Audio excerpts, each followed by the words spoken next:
आज के क्लास में हम एक्सरसाइज 5.2 का क्वेश्चन 19 सॉल्व करेंगे, लेकिन पहले क्वेश्चन को रीड करेंगे।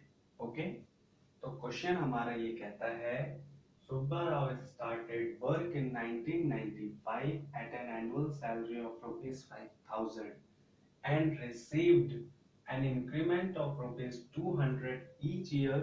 In which year did his income reach ₹7,000?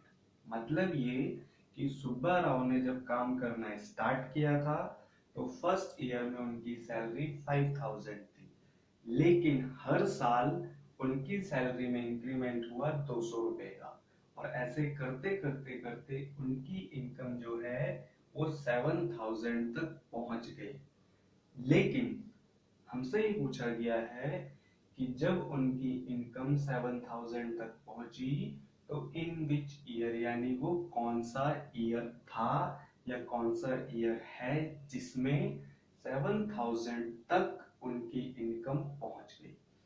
अब क्योंकि ये एक वर्ड प्रॉब्लम है तो वर्ड प्रॉब्लम को हमें सबसे पहले क्या काम करना होता है, उसको न्यूमेरिक प्रॉब्लम में सॉल्व करना होता है, यानी न्यूमेरिक वैल्यूज में न्यूमेरिक फॉर्म में लिखना होता है। ठीक है, तो इस वर्ड प्रॉब्लम को पहले हम न्यूमेरिक फॉर्म में लिखेंगे, देन फिर अपने क्वेश्चन का आंसर फाइंड करेंगे।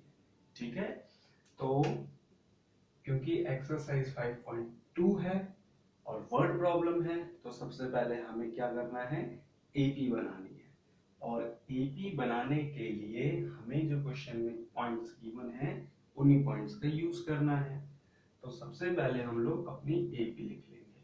ठीक है, अब सुब्बा राव की जो फर्स्ट इनकम थी वो 5,000 थी।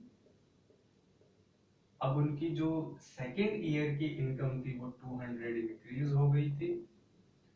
थर्ड ईयर की इनकम 200 और इंक्रीज हो गई थी। इस तरीके से उनकी इनकम 7,000 तक पहुंच गई थी।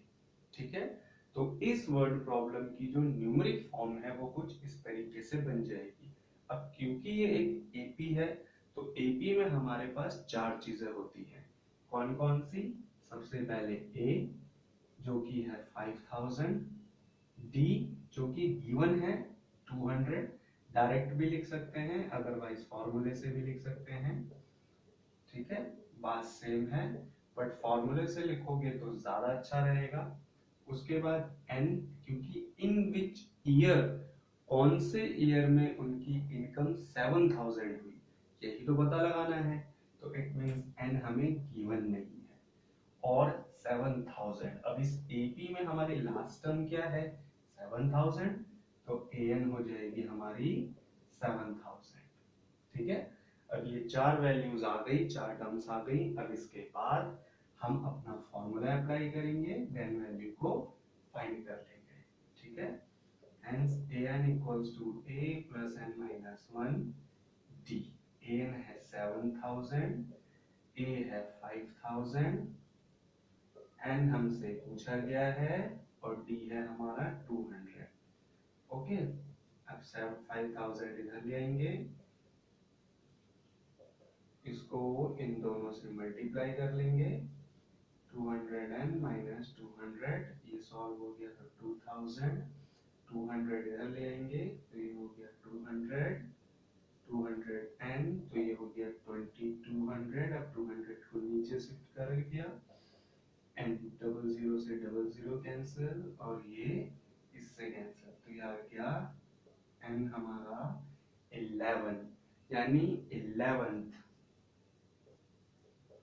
ईयर, यानी कि उनकी सैलरी को 7,000 बनने में 11 साल यानी 11 ईयर लग गए। ठीक है, तो लेकिन जब उनकी सैलरी 7,000 हुई तो वो 7,000 जब हुई उनकी सैलरी तो वो जो ईयर था वो 11th ईयर था जिसमें उनकी सैलरी 7,000 हो गई। ठीक है, तो आज की क्लास में सिर्फ इतना है।